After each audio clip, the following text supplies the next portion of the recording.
Hello, and welcome to Stasis Pod, the Transformers animated podcast. I'm Rob. I'm Jen. And I'm David. And today, much like Taylor Swift, I want to be your Endgame, Part 1. No! Don't bring Taylor Swift into this podcast. I don't know that song. I've done it before, and I'll do it again. Also, I just want to say that the naming game has, gone way downhill again. It's not they're recycling titles from good Beast Wars episodes. Beast Machines. Beast Machines. Yeah. Yeah, this is also how they ended, although that was a three-parter called Endgame, and those also had super pretentious subtitles. Yeah, this kind of needs a subtitle. So it was Endgame Part 1, The Downward Spiral. Oh, that's right! Endgame Part 2, When Legends Fall, and Endgame Part 3, Seeds of the Future. This is just Endgame Part 1. I forgot the, I forgot the Nine Inch Nails references. I'm sure many other people also wish they had forgotten that. So this premiered May 16th, 2009, written by Rich Fogel, who previously wrote several other episodes, including this previous season's Three's a Crowd with one of the Constructicons. Ooh. And we begin with Jedi training.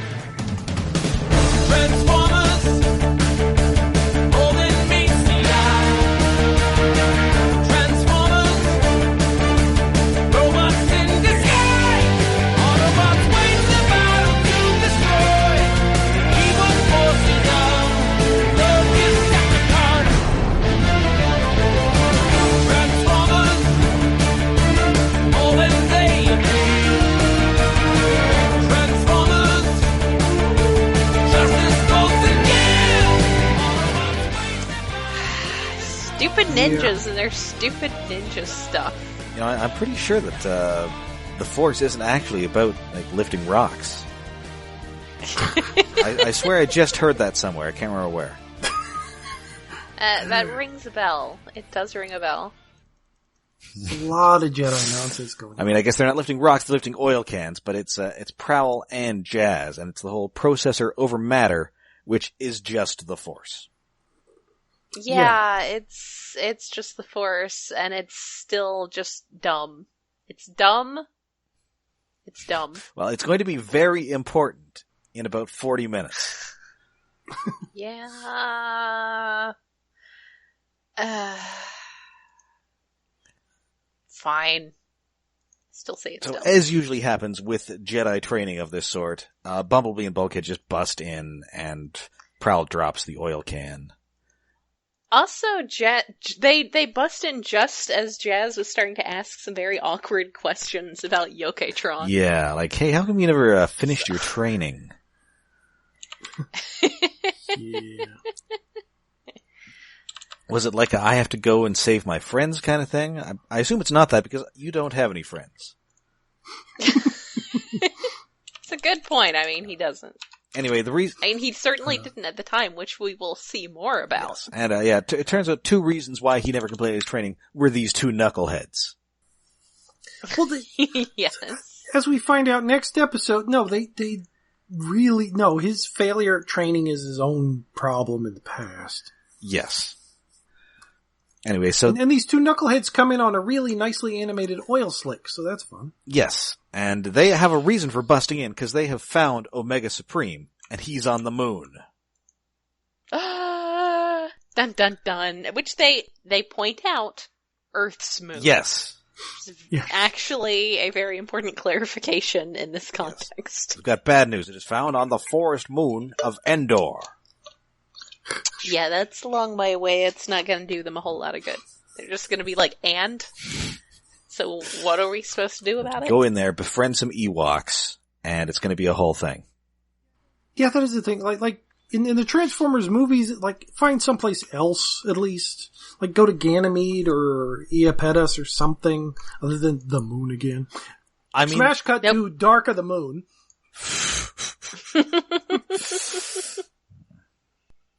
Nope, not enough moon. Needs more moon. I mean, all sorts of Transformer stuff does happen on the moon. I mean, Beast Wars, you had one moon that was fake. Yeah. I'm sure G1, I think, had an episode with Blaster going to the moon to stop a thing. Yes! That was a big Omega Supreme episode, too. Oh, was? And then there was like a thing that hatched into some kind of space dragon. Oh, right. Yes. Oh, man. It looked like something you'd have painted on your van. That was a great episode, and I'm glad I have now been reminded of it. Transformers Armada, I think the Decepticon base was on the moon. Yes. Or yes. was that where the Minicons crashed? That was where they crashed in the comics. Oh, okay. In the cartoon, the Decepticons were based on the moon. Yes. Because there were lots of scenes of them just, like, hanging out on the moon. And then, of course, in Beast Wars 2, Artemis and Moon lived on the moon. As you do when your name is Moon. Yes. And I guess you're a Japanese rabbit thing, and that's a whole thing with a rabbit living in the moon with a lady. Yeah. Yes. And that's why Sailor Moon's Japanese name is Usagi. Ah, and she kind of has the bunny ears. Yes. Yeah. Ah, I had no idea. Now you see the connection. Yes. Yes, the Moon Princess's name is Bunny. On that, now my only remaining question is, how did nobody ever figure out their secret identity? Literally nobody else has that hairstyle. Yeah, well. Comic books. Like Superman, and, well, I guess Peter Parker has the mask on all the time. It's the same voice. I mean, there are lots of, like, beefy white guys with, like, black hair. Whereas there's literally one person on Earth with that haircut. I mean, maybe if it was more like, I don't want to say realistic. Maybe if it was more realistic, it would have caught on, and then lots of other people would have had that hair, because they would have been like, I'm gonna have cool hair like that girl who's going around saving people from weird monsters.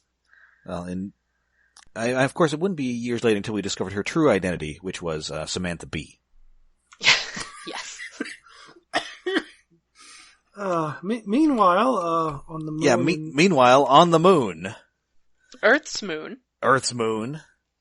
Shockwave has still got, like, RC's head opened up, and he's looking for those codes. Man, Shockwave in this is super creepy. I mean, Shockwave has kind of always had, like, a sex criminal voice. Well, yeah, but he hasn't always also had claws. Yes. And just something about the shape of his weird mono-eyed head in this is just especially creepy. He's kind of got like an old man hunch. Yeah. Like, this guy is up to no good. He's all spindly. Yeah, he's creepy. And instead, all we've got is RC going over her Good Morning Miss Bliss type stuff. Aww. Which is, I think, the first we've really ever seen of Transformers' non-military education. Yeah, there is some interesting world building as far as protoforms go in just this whole last run of episodes. Yeah, they don't quite get, this is sort of our first indication that there are actually, like, Transformer children. Yeah. Well, didn't some of the Japanese series have stuff like that? Well, like, they stuck RC as a secretary. She was probably a teacher, too, to Wheelie and Daniel. Yeah, I will say that a failing of this show is that RC is really the only female Autobot who ever gets any screen time, and she has essentially no agency. Yeah. I was definitely thinking how, she could have gotten better treatment in this series, considering it's, otherwise generally a pretty solid series. It wouldn't have been so bad if we'd had at least one episode with Red Alert doing things and talking. Right. Yeah. I mean, we get Sorry, but she's still not actually an Autobot. She's still like a human kid who just happens to have turned out to be part Autobot. I mean, we are going to get a much more proactive RC on our next series. Yay! love her. She's the best. She's such a murder hobo. Not compared to comics RC, but she's close. Yeah, she's so murdery. It's great. Well, and she lacks the problematic aspects of comics RC. Yeah. Yeah. Anyway, so Megatron, he's all, well, hey, I'm sure that you will find something in there because you are my most loyal servant. Lugnut's just, like, vibrating. And Starscream's all, hey, are you gonna take that from him? Yeah, Starscream's just on top of it. Yeah, he's needling Lugnut like he's Lugnut's like shoulder devil. Like Megatron's not listening to him at all, but Lugnut is. Well, maybe Megatron is listening, as we later find out. Yeah, Maybe. that could be. Megatron is going all David Xanatos in this episode. Yeah, which is a good look for Megatron in general. I'd like if that was better spelled out that he was doing a Xanatos Gambit, which would go with the title, but it just sort of seems like it's accidental almost. Also, given his propensity for giant purple dudes with one eye, Megatron has what you would call A-type. Yes. Oh, the mono eyes are having microaggressions at each other until they start punching each other. And then they start having macroaggressions because they're giant robots punching each other. Just the regular type of aggressions. And then, while everybody's distracted by this fist fight, Starscream just kind of rolls himself out of there somehow. Yes! He just, as a head, he just hops to the door and just falls over and rolls on out. He rolls out. Oh, great. Like, Literally. Is there an incline here, or does he have some sort of motor control over the gyroscope in his head? Well, I mean, that's fair. Are they in Omega Supreme when they're having this argument, or the crashed Decepticon ship? I think they're in Omega Supreme. Okay, if they were in the crashed Decepticon ship, that is on an angle. Omega Supreme kind of looks like it's parked level. So, I guess he's just throwing his chin around to rotate. Yeah. It would have been even better if they had animated, like, him pushing himself with his tongue. I was really hoping that's where we were going. It's just him pushing himself over with his tongue. That'd be a fun callback to Waspinator. Anyway, so, back on Earth, the Autobots know that, we gotta move now. Megatron's making his big push. And We gotta push back. Yep. You can't just put a TFTM in front of me and me not say it. I'm gonna go there. And Ratchet says, hey, last episode, I took this hammer. And so now we need to hammer out danger all over this land. And Optimus Prime is all, And then we get a flashback to explain why he's all, It is we are getting some flashbacks, and this is how we're gonna get in Ultra Magnus and Sentinel Prime here. This is a flashback to immediately after the flashback events of Along Came a Spider, whilst Optimus and Sentinel have gone to Planet of the Spiders, along with the third part of their menage a trois, Elita 1, who has... Look, just be glad we're not layering flashbacks here. I've been given editorial projects that went there, and it's no fun. Yeah, I was a little surprised they didn't also flashback in this flashback to them being on the Spider Planet. That would have been amazing. I kind of hate when that happens. Unless you take it so far it becomes a gag. So Ultra Magnus is all, hey, you guys went to this organic world when you weren't supposed to, and now one of our fellow cadets is like spider poop. So, you're in trouble. Yes. And Optimus very dutifully takes all of the blame for this. I would like to point out that Optimus's reaction here and his performance here in this trial is extremely heroic. So Magnus can just go fuck himself with his hammer. What? think Magnus knows that's what he's doing, but he can't do anything about it legally. Yeah. And as we see later, he does pull some strings for Optimus, because he does see potential in him. Yeah, he doesn't has allow to give him that whole speech about how don't be a hero, it's not in your programming, and it's like, dude, that whole trial was extremely heroic. I don't want to hear it. Yeah. So indeed, he's kicked out of the Autobot Academy. He can't graduate to the Cybertron Elite Guard. And so back in the present, Optimus is all, no, I can't use that hammer. It's bad juju. But, what if I could fly? Ratchet is so offended by the idea of Autobots flying. He's just like, I mean, that's the only way to put it. It's you just offended. Yes, even though, again, we have the Jet Twins who fly, and also Prowl has a jetpack. These things are pointed out to him. And Sorry can fly. Yes. He's kind of an Autobot. I mean, it's weird the way that Autobots not being able to fly is presented in this. It's like it's a genetic thing. Yeah. Yeah. It's hard to tell, like, if Ratchet's against it because it's a thing Autobots just don't do, or because he was in the war and he knows things that fly are bad. Could just be his associations with Decepticons flying. It does kind of feel like we're going into, like, James Roberts' territory of alt mode, alt modes being a significant thing.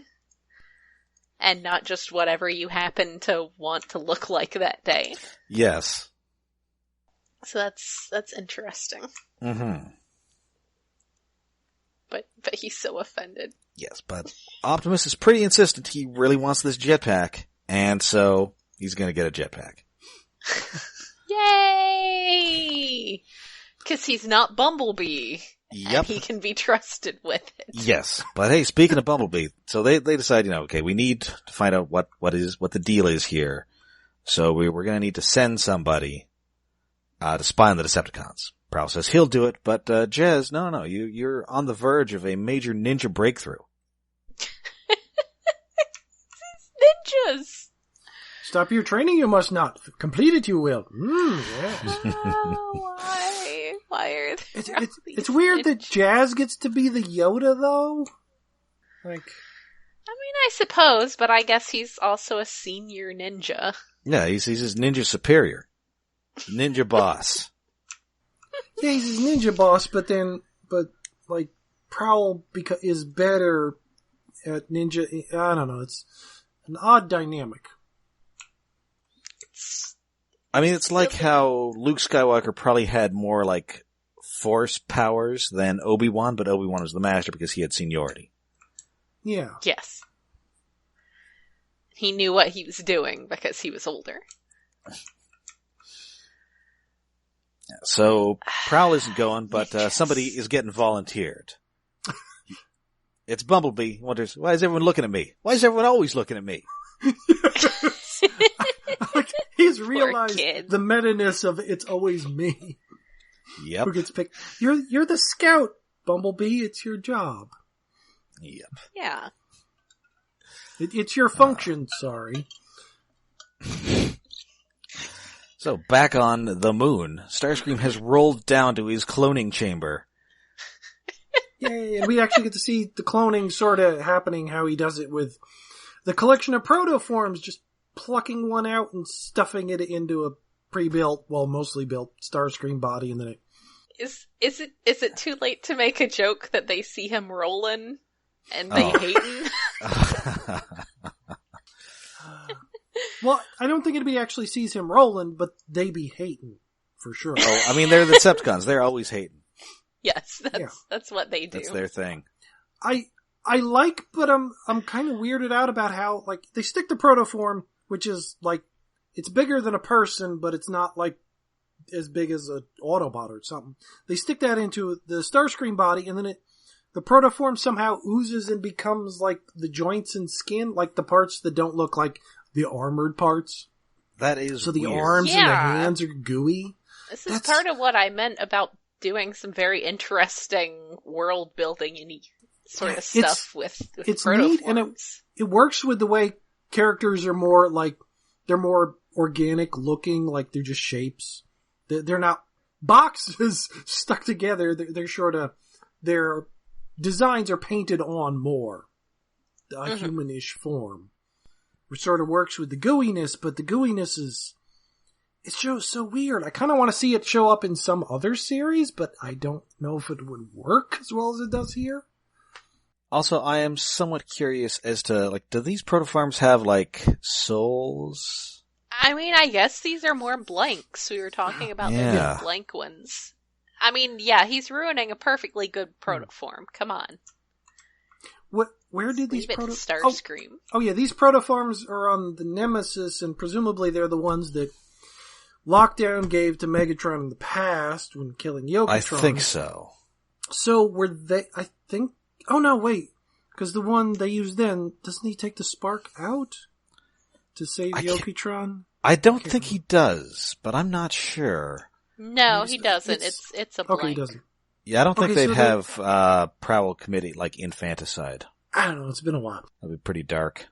And I think it's probably Still weird. safe to say between that and this that the act of putting the spark in the protoform is probably what activates it. Yeah.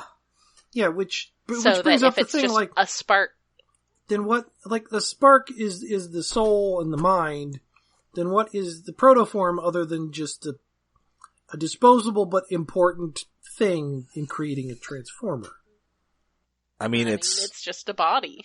right. I mean, and you know, it's complicated. It brings to mind like a bit that they talk about in Transformers Prime when I think somebody's hurt and like one of the kids is wondering, you know, why can't you just build him a new, you know, actuator? And she's all, oh, okay, Jack, can somebody just build you a new pancreas? Mm-hmm. Oh.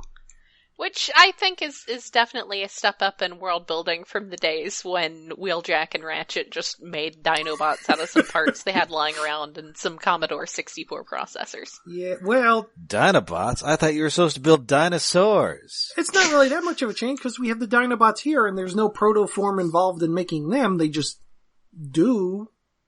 Yeah, Well, but there's magic. Yeah, like there's robot space magic, so that... The We're protoform hand-waving is that. the robot space magic, but it seems like that step can be circumvented. But when using it, like the little protoform becomes a giant Starscream. Somehow, does that mean that all Decepticons sort of start from a protoform that's stuck into a larger body? I mean, from the way they say it, it's like Decepticons and Autobots are like a different species. Mm-hmm. But Yeah, I mean, it's really talked about like that a lot. Like, hey, Again, Autobots we can't fly, go only back Decepticons can fly. yeah, but We it's go back different. to, It's too far. I mean, that could be a matter of classification, but it does seem to go back a little bit to Beast Wars and the turning Rhinox into a Predacon and all of that kind of stuff. Yeah, maybe Yes. it's just sticking the protoform in the right body that determines what side you're on. And there are a couple that have changed sides. So many unanswered questions about the morality of factions. These things are important. So Starscream finally has, like, a complete body now. Yay. Mhm. Yay! Good job. And then Megatron immediately busts in and shoots all of his remaining clones. Yeah, that's not very nice. He needed those. I mean, he didn't need them, but he wanted them. Well, Yes. he says he needed... Well, I was creating an army for you, Megatron. See, don't like an kill army me. an army you use. Yeah, that's not what he wants. He's not getting that much use out of the army of him he already has. Yeah, so he takes 3 of these things because they are building something out of the parts of the ship. And they are big. Real big. Like Omega Supreme big. Dun dun dun!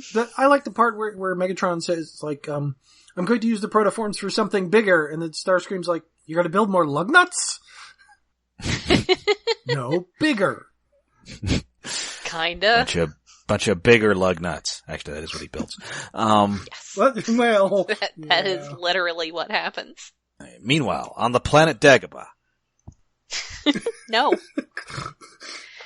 Stupid ninjas. They're meditating, and they're Jazz and Proud are meditating. They're communing with the Allspark, and they bring a bunch of local Allspark fragments together.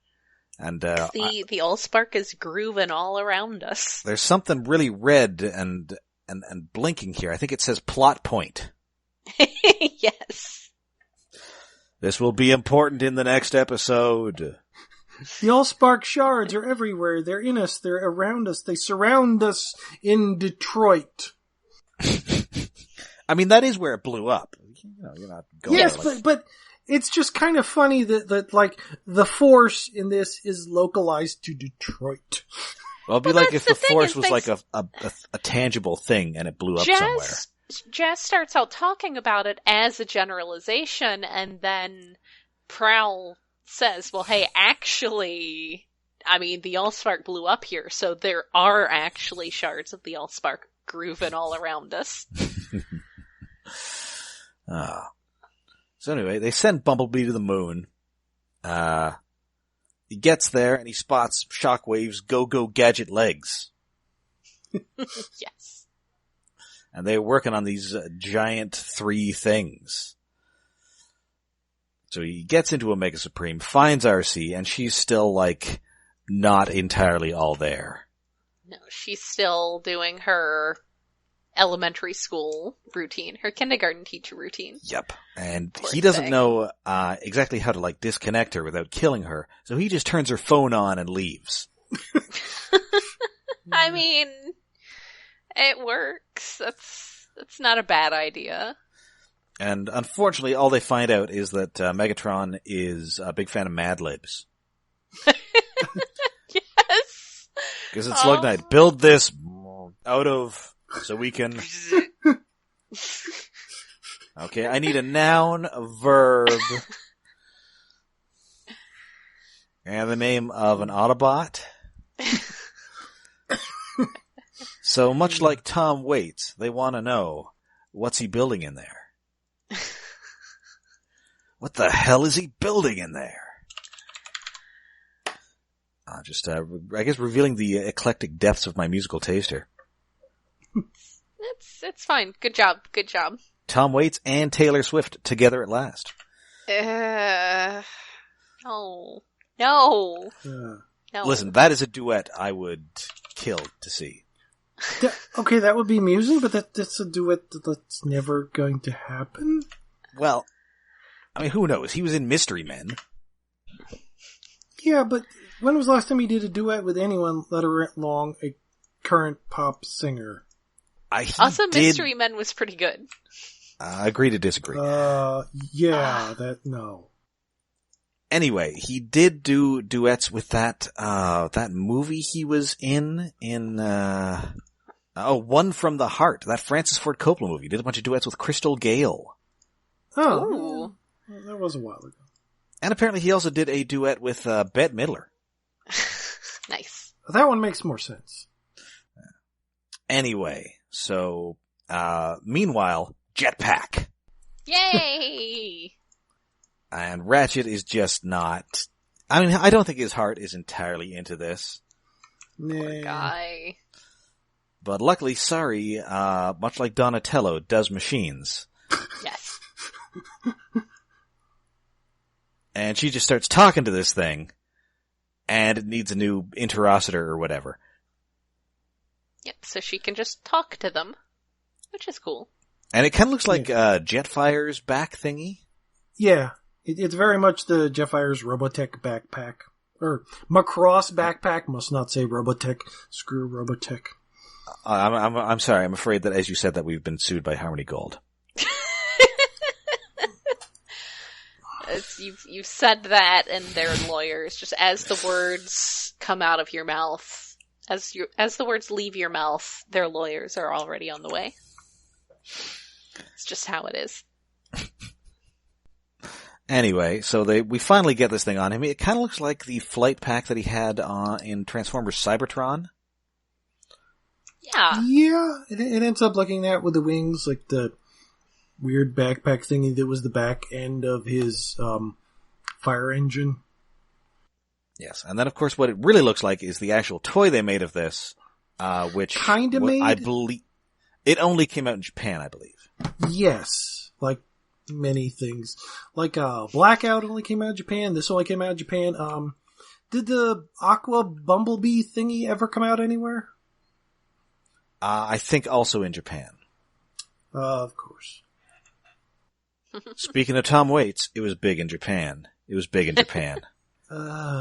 Like at least the other things were in the show. I don't think that Bumblebee stuck into a submarine thingy was ever in the show, was it? No, it was not. I'm not sure if that was the thing that was going to be in season 4 or what. Well, the other things for season 4, they never built. No, like that. Speaking of toys, where are my toys of the giant Lugnut Supremes? Also Omega Supreme.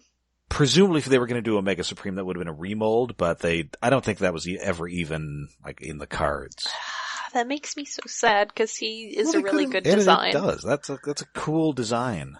Yeah, they could have, well, a leader might have been too much to ask. They could have done the Voyager at least. Yeah, it could have come with like little minifigures. Yeah. But I love little minifigures. So they strap Prime into this thing, and have you guys seen that first Iron Man movie? Because it's kind of just that first Iron Man movie. Yeah, yeah. Without the fire extinguisher at the end, yeah. So he dicks around on this jetpack for a while. And then as he's flying around, we get another flashback.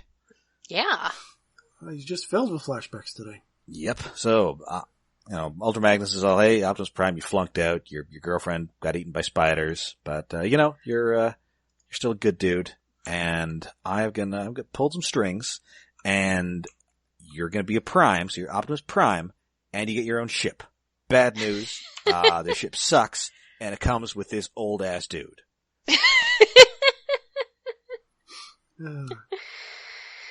Yes, congrats. You get junky old ship with a crew of losers. Yes, because you've also got this giant dunderhead and this tiny annoying guy. It's my favorite combination of characters. Somehow in repairing it, Bulkhead has wrapped himself up in every wire in the ship. Aww. That's Bulkhead for you. Poor guy. He's trying. You need smaller hands.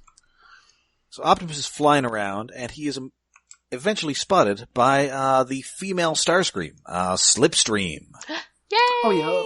Well, once they fix it by sticking the wings on, and then he's going in the Superman or Iron Giant pose to fly around. Which is Superman. It's very important. Vin Diesel's best acting. I thought that was Groot. He's very good too. He's very good at Groot, but there's less to do as Groot. I do legitimately think he's pretty good in Pitch Black. Yeah, Pitch Black was pretty fun, but I haven't seen those other Riddick movies, but Pitch Black's pretty good. They're great. They're ridiculous, but they're great. The second one is somehow like D&D in space that accidentally happens, and it's weird. I mean, I know. It's nice that you gave another paycheck to Keith David, and there's the teacup scene, but aside from that, that's not really a good movie. I want all the paychecks to Keith David. Shockingly, I have nothing to add to this, even though you are talking to somebody who saw Triple X in theaters. Yeah? Did you see the sequel in theaters? No, because that didn't have Vin Diesel in it. That had Ice Cube. I know, but That's it had a just not the tank same. that was Brawl. Well, I didn't know that at the time. Well, that happens later. They reused it as movie Brawl. It did have the Green Goblin in it. It does? Yeah, he's the bad guy. He's like an evil military guy. Okay, I don't remember much about the Triple X movies other than that tank is cool. Well, I mean, he's in the second one. The first one, I can't remember who the bad guy is. It's some Euro trashy guy, but it's got Asia Argento. Oh. Anyway, so yeah, she's all, hey, this red guy's flying. It must be Starscream. I better go shoot him. I better go shoot at him. Because not even Starscream's like Starscream. Well, because she is, like, she was always the clone who hated him the most. Yeah, that's fair. And also competent, so she does manage to shoot Prime down. Or Yes. down. So he crashes into the river and he's all, oh, hey, that's not Starscream. Whatevs. Peace out, Transformers Animated. Yeah, she's gone. It's nice to see her just still being around, but it seems like we needed something to happen here. We're a couple minutes short. Slipstream's back. Yeah, we got Have a Tara picture. Strong in the studio. Yeah, we might as well get her to do something else. Well, and also she's the only clone who is as yet unaccounted for. So now she is. That's fair. Yeah. Or at least we know she's just, hanging around Detroit now. Yeah, was hanging around Detroit. She kind of seems to piece out of town after this. Yeah. Which is a good thing. For her. I mean, for Detroit not getting destroyed, I suppose. Yes. So, back on the moon, Shockwave's finally got RC back to where he wants her. And, he does the old, long arm thing. And he's all, hey, maybe you should, transfer that access code, to my friend Megatron here. So I guess, he must just have, the proper codes as Long Arm, because she wouldn't know Long Arm. No, because I guess... He infiltrated as a cadet when Bumblebee and Bulkhead were in boot camp. So he only did that 50 years ago, but she's from millions of years ago. Right. That does feel like a continuity presumably error, but he's whatever. got the proper codes and well, everything. that, and I guess when he's in his Decepticon form, he's obviously not an Autobot. Yes, there's that too. No, I'm a big purple cycloptic guy. I'm definitely not evil. Big spindly clawed cycloptic guy. Totally fine. Oh, look at me It's with my fine. regular hands and face.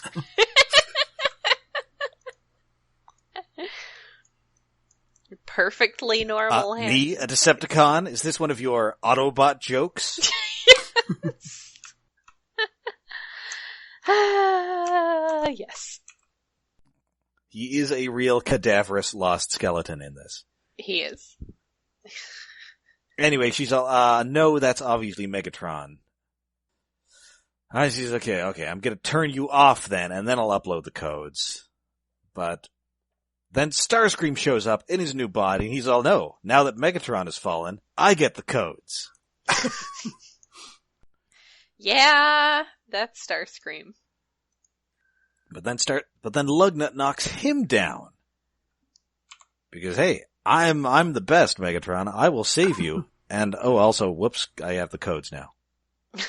I guess I'm the one who's gonna do it now. But Megatron is all, that's exactly as I planned. Dun dun dun. Which, really? I mean, he might just be covering his ass here. Yeah, I think that's possible. It does kind of feel like that. It makes sense he would want Lugnut to be the one imprinted on, because he's super loyal, and he's accidentally been playing that up by saying Shockwave is the most loyal. But it feels like an accident that has happened. I mean, it does feel like an accident, but it also does seem deliberate, because it makes sense with Lockdown, or with Lugnut. Because Shockwave is maybe too intelligent, and Megatron would be too ambitious, so therefore it must be Lugnut, the dumbest of my coterie of villains. Yes, the dumbest and therefore most blindly loyal. But it seems weird. Why wouldn't you aim it that way to begin with? It just seems like a mistake, especially standing there in front of RC and her realizing it's Megatron. There are extra steps in this that do not feel like a Xanatos Gambit. It just feels like, dumb luck. This is just how far ahead of the game Megatron is, man. But then how come he keeps losing? There are webs within the webs. Yeah. It's very complex. Three-dimensional chess. He's better at playing than G1 Megatron, but he's not as good as Beast Wars Megatron. Yeah. Well, I mean, this Megatron has not attempted to destroy time itself. So there is that. No. That's a whole nother thing. Anyway, so he's and I mean, he clearly was planning this, because these things already look like Lugnut. What? No, they're the right color, but they change. I mean, they have the yellow wrist stripes. Yeah, they have the yellow safety bands. I think that's gotta be... Were the yellow safety bands on there before all the gooey stuff happened in the face? Yes. They were. Yes. Okay, maybe it was. And part of that may have just been a matter of, like, the model and all of that, but... Although, I mean, they've never been shy about, like, doing, like, Cybertronian modes for guys who have Earth modes, even if we're only going to see them briefly. And it is a little easier to do that kind of thing in animated, where, you don't have to make a CG model of this other mode. Anyway, so now Lugnut's happy, and Starscream, apparently there are a bunch of Allspark fragments already on Omega Supreme, so, looks like I don't need any more Starscream, so he just immediately blasts Starscream into pieces. Well, it blasts the lower half of him off. Yeah, he doesn't go full Transformers the movie on him. Alas. No. Which it's been a long time since I saw this. I kind of thought maybe that was about to happen. Yeah. So something a little bit more than just like bisecting him horizontally would have been nice. Yeah. Like hit him with a couple blasts, blow an arm off or something. Nope, he just sort of blows him up. It especially doesn't seem appropriate since, like, all those, the montage of Megatron killing Starscream that happened last season. I mean, Megatron is busy. He's got stuff to do. He can't just busy himself murdering, and thoroughly murdering everybody who needs to be murdered. He's got all sorts of murder to do. It's fair. It's fair. I just think, like, something a little bit more. Like, if he'd stuck the cannon up into Starscream's gut and blasted him up into orbit on the moon, so later his parts would bounce, and that's how Are we just trying to come up with particularly, like, horrible violent deaths for Starscream? Because, that's not a bad pastime. Funnier deaths, It's Starscream. Anyway, I mean, he's going to be subjected to a pretty horrifying death in the next episode, so hold your horses. Spoilers. Man. I forgot how murdery the next episode is. Yeah, so back on Earth, they're fixing up Optimus after he got, shot in the ass. And Ratchet's like, hey, you did okay with the flying, but you gotta use that hammer. He's like, I don't want to use the hammer. It's not my programming, but hey, Prowl's all, hey, fate makes its own programming. And so it's time for one last flashback. Life finds a way. You were so preoccupied if you could use this hammer, you didn't think about if you should use this hammer. But I guess I'm saying that you should use this hammer. This is a bad metaphor. As a brief aside, I saw the trailer for the new Jurassic World before Star Wars with all the Goldblum in it, and I was just like, don't you say it! Don't you do it! Of course they're going to use that line. It's how they're going to sell the movie to make you care about a trailer that doesn't really look that great. It's like, don't do it! Don't say it! Don't say it! And then don't think it, don't say it. Anyway. Listen, that movie is Dinosaurs versus Volcano. I'm going to be there opening weekend. Yeah. Anyway. And also, I was hoping that Goldblum's big trailer quote would actually be just a series of Goldblum noises. Yeah, that should be the real trailer. I have, Life find. It should cut off before he finishes the quote, cause he just keeps making Goldblum noises. And it's just Goldblum noises to the tune of the Jurassic Park theme. Ha, ha, ha. Wait, that has to have been done. I'm sure it's either that or the Jurassic Park theme with the kazoo. Well, I know the kazoo one exists. Anyway, so this final flashback, I think this is supposed to be the space bridge that we open the series with them fixing. I believe so. Maybe. So I guess this answers so for us a very important question from all the way back in the first episode. What's this asshole ninja even doing here? Yes. Yes. Like, we did not order a ninja. Why do we have a ninja? But why is he a jerk to everybody? It makes sense that it might be the same. Clearly doesn't want to be here. same rock because, like, it looks kind of like the same rock, but, like, Prowl's attitude in this flashback is way worse than it was in the first episode. Yeah. You're never going to finish your Cyber Ninja training with that kind of attitude, Prowl. Come on. Also, Optimus is breaking rocks with his axe, and that just doesn't... No, don't do that. Well, it's an Energon on the edge, so it might be... it's Energon, so he just set it to dull instead of pointy. I guess.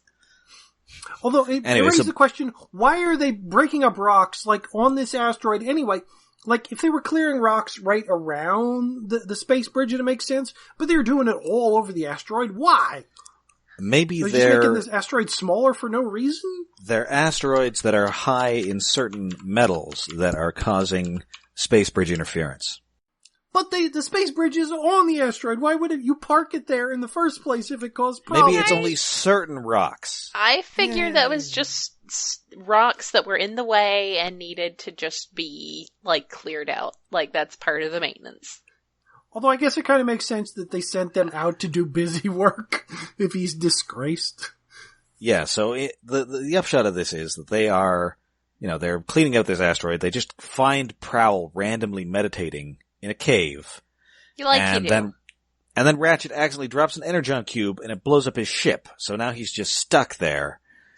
And so, Optimus says, we're going back to Cybertron, in about like 50 years.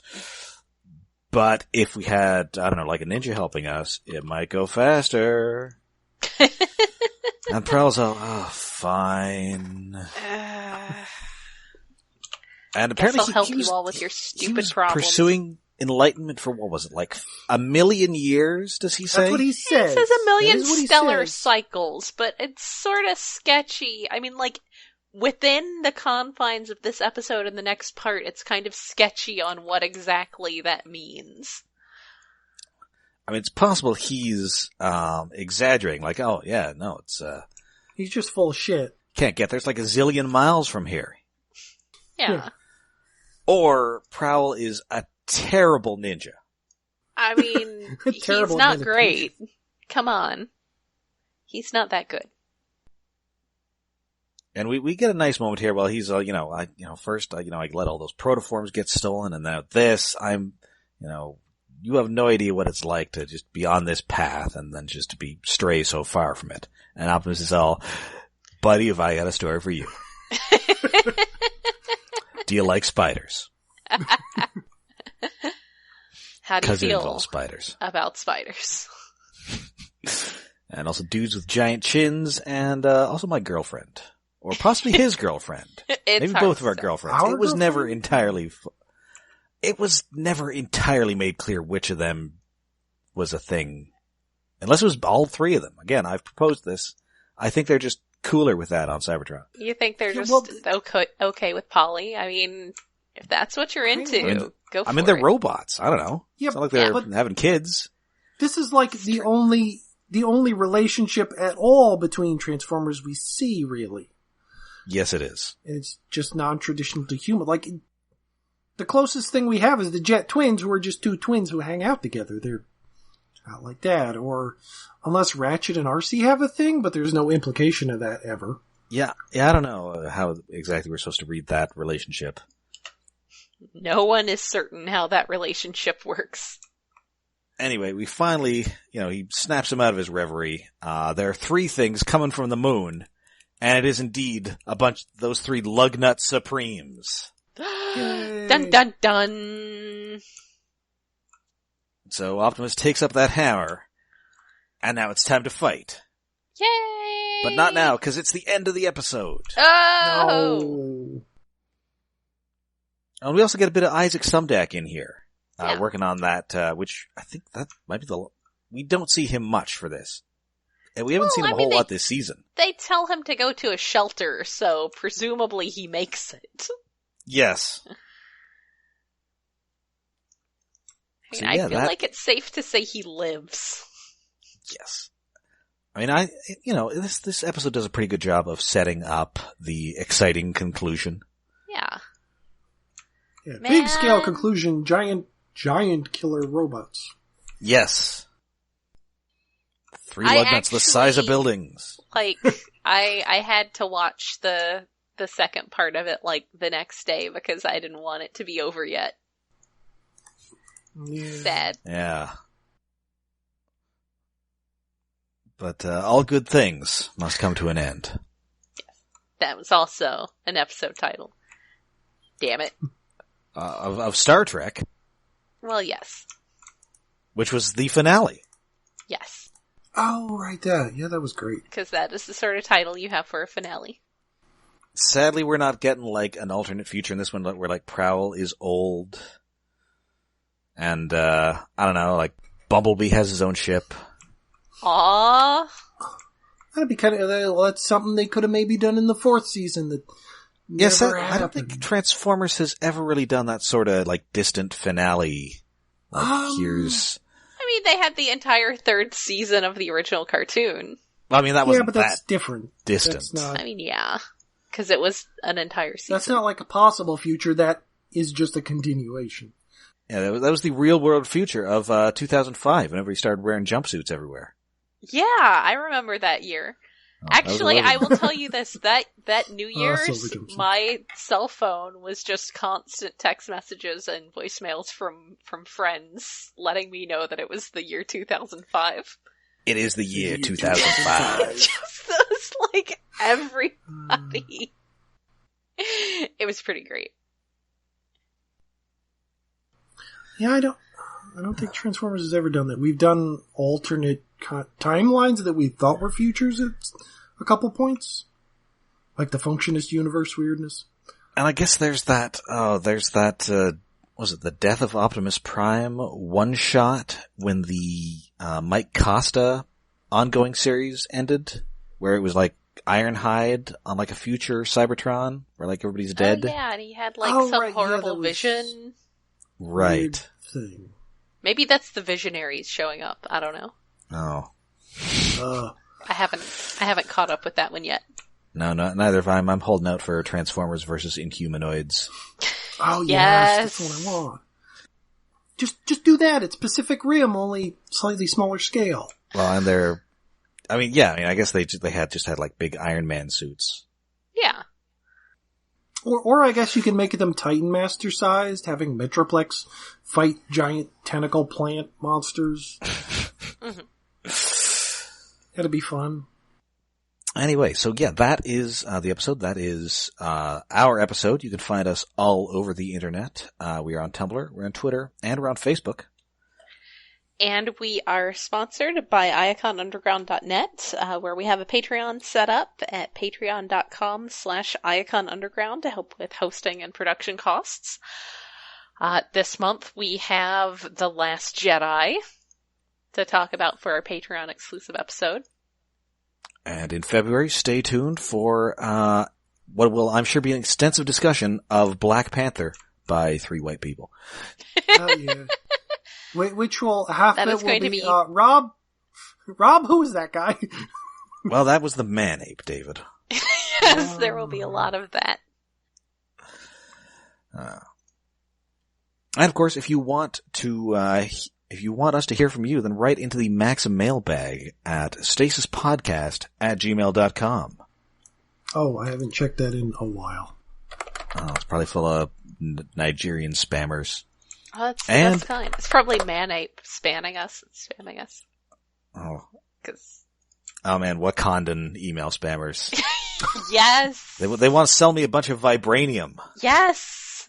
But it's actually fake Antarctic vibranium, the anti-metal. Oh no! The anti-metal?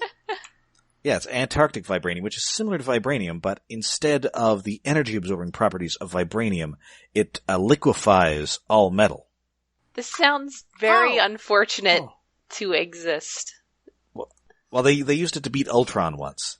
Oh, okay. I guess that helps. Oh, wait, is that the stuff they covered Ultron in? No, Ultron is covered in adamantium. Oh, that's because I have the issue where he's covered in something. I believe that's adamantium. But no, they use the Antarctic vibranium to melt him. Mm-hmm. Fascinating. And if you want to hear more from me, then I recently did a guest spot on Alphabet Flight, a podcast that does a entry-by-entry journey through the 80s official handbook of the Marvel Universe. So I am on those episodes talking about Carnilla, Queen of the Norns, Kazar, Lord of the Hidden Jungle, and Coryphos, who's one of the Eternals, and he sucks. Coryphos? Coryphos, which I know, I thought that was that fungus that makes like ants into zombies, but that's cordyceps. Ah, that's a different thing. I think I would rather have the fungus. Yes. So until next time, I'm Rob. I'm Jen. And I'm David.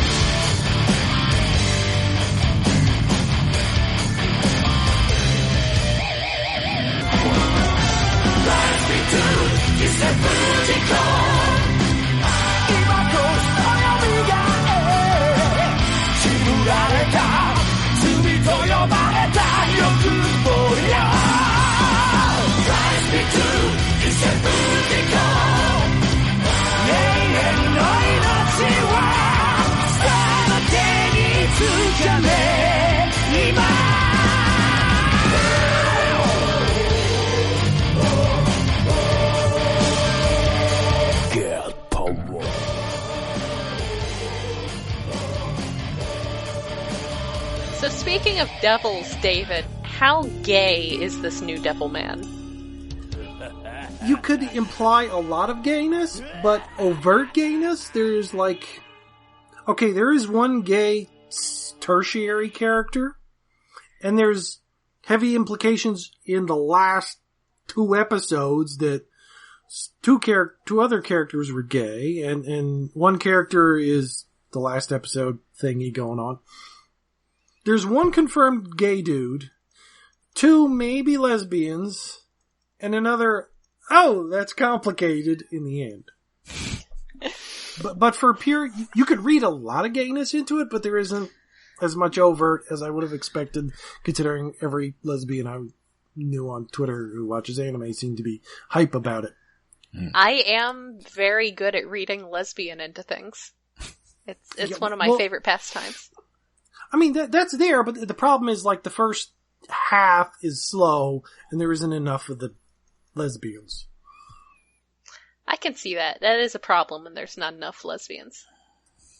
It kind of doesn't really get going until episode 5 of 10. I see. Huh. Usually I have an episode 3 rule. Usually it's the end of the 3rd episode where things get serious. I watched to the end of the 3rd episode. I frickin' kind of hated it because it was slow pacing and just seemed to be kind of badly done, but everybody else was raving about it. It's like, alright, I'll keep going. And then episode 4 and 5 got better. Also, I downloaded, I saw it was on Netflix, so I downloaded some of it to watch when I was out and about yesterday and realized that maybe it was not an appropriate thing to be watching on public transit. I mean, I didn't start watching it, I just specifically remembered the thing that Devilman is most notorious for is titties.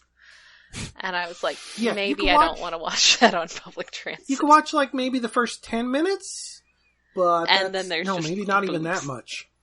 Boobs. Yeah, because I think in every version of Devilman, how he becomes Devilman is his friend takes him to an orgy rave and just causes chaos. I didn't realize that was like an ongoing thing. No, that's his origin story. I went to a rave, my friend stabbed some people, now I'm Devilman. I saw so many titties. Titties became monsters. So many boobs. Just boobs everywhere. Yes. Alright, so shall we start her up?